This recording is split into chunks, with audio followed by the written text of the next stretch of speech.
Despite Nigeria's rising technology sector, there is still the challenge of how to improve diversity.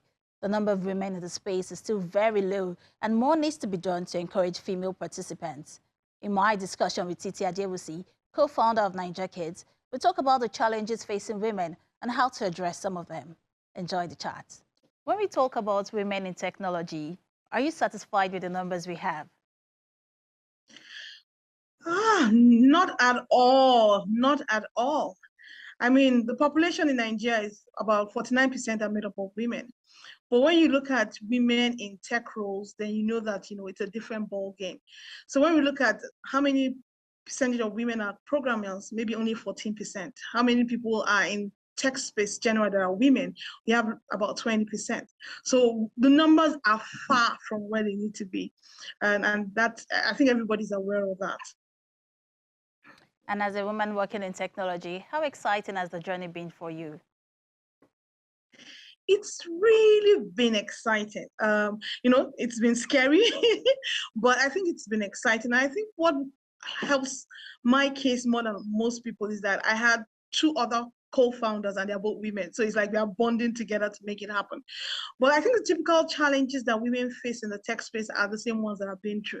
The first one among them is your, confidence gap, which is the main reason why a lot of women are not in tech. So there's that confidence. There's the fact that we tend to downplay our achievements. There's sometimes I'm sitting in a meeting and my male counterparts are talking and they're saying things that they've done. I'm like, wow, you mean it? I've done like twice of that. But they have a bit more confidence than, most the average female founder. There's also access to funding. A lot of money from angel investors, from VCs are mainly going to the male. It's said that less than 5%, come to women, which also means that a lot of more successful ventures are male.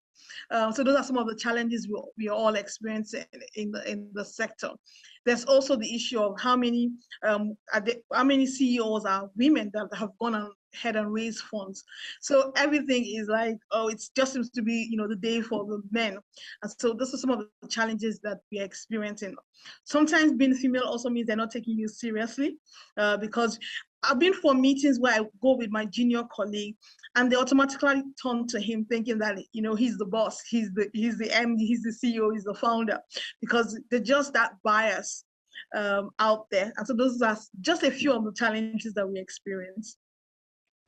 So it's funny that I asked you about, how exciting the journey has been for you, but you're talking about the challenges only. Surely there must be some perks, to this. Well, there has been some perks.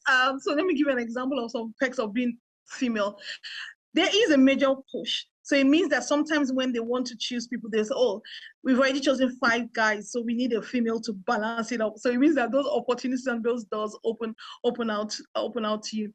I think another part that has been exciting is also seeing people, other females that are just excited because a woman has gone ahead of them and done that. So the barriers that we've broken, the awards that we've won, both globally and locally, have been some of our excitement. So honestly, I should not talk about only the challenges.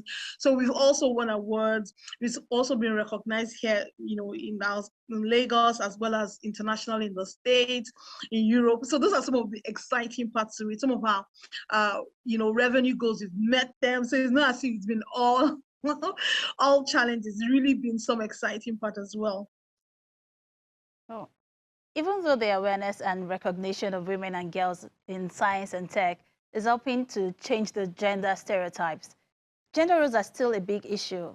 How can we go about changing this narrative? Yes, I think the first thing is we need more role models. We already have some, but we need more.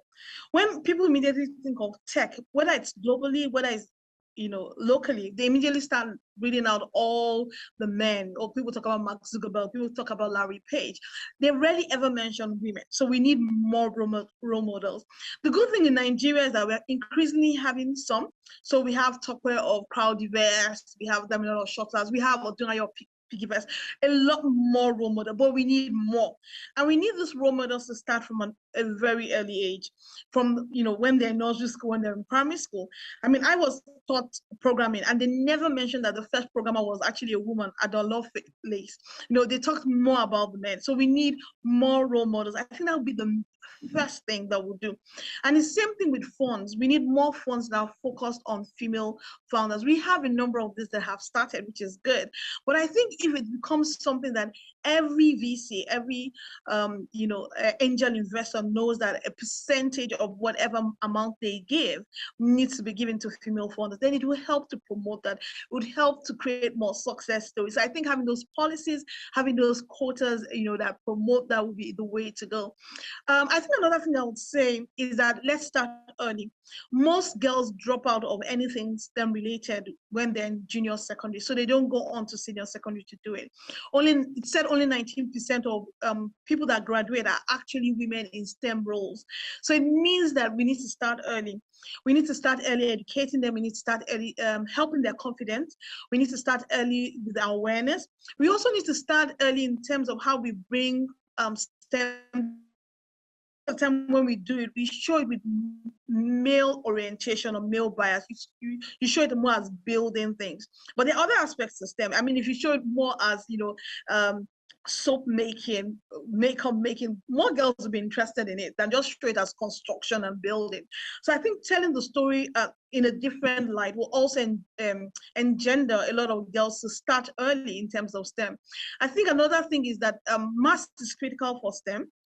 And for tech generally. Most math courses are taught by women in primary school. Most women didn't like math in primary school, so they tend to pass on their fears and their biases along to the girl child. So we need to change that. We really need to build their confidence level from primary school, encourage more of them into the various field of STEM. I think that is one of the two things that I would say would help. Once we change that narrative, once we promote more of that, and once we have more of that quota that promotes it, I think we'll do great. Well, now that you've taken the conversation to the numbers of girls embracing STEM, do you think there are enough local success stories of women who have excelled in technology that can serve as role models?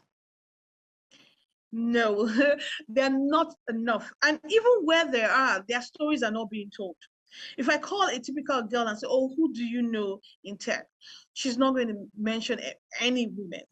Meanwhile, there are women that are heading companies in Nigeria that have gone on to have a number of success stories, but nobody knows about them. They're only known in very few sectors or very few, female founder groups. So we need to tell on a national level more of these stories. In schools, we need to have more of these women be brought to the forefront. That's one way to encourage them. And I think another thing is that even when they're, like I said, when we're telling stories about tech, we tell it from a male bias. There's a way they do it that only guys will be interested. That's the honest truth.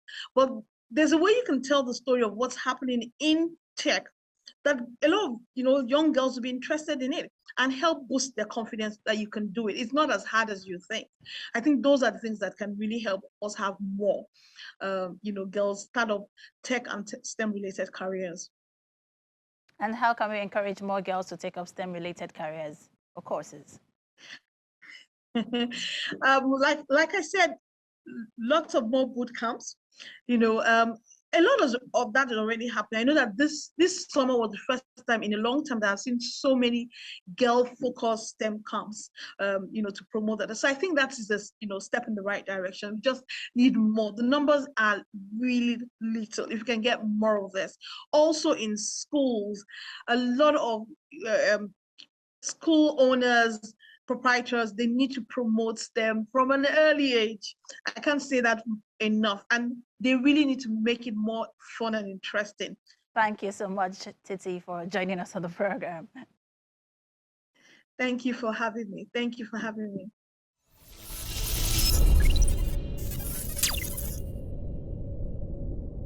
Well, this is where we draw the curtain on the show this week.